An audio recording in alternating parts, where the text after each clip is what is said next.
A i strach sam.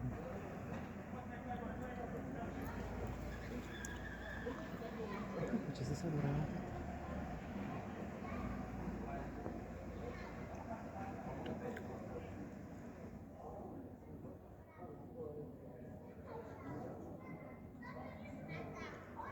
Sad ću opet gore ići.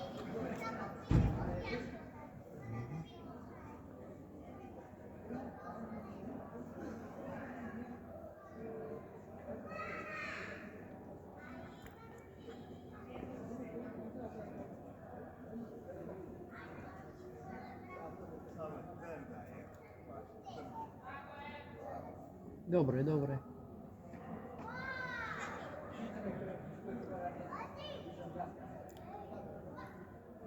Ovdje pravo. Svaka mu čast.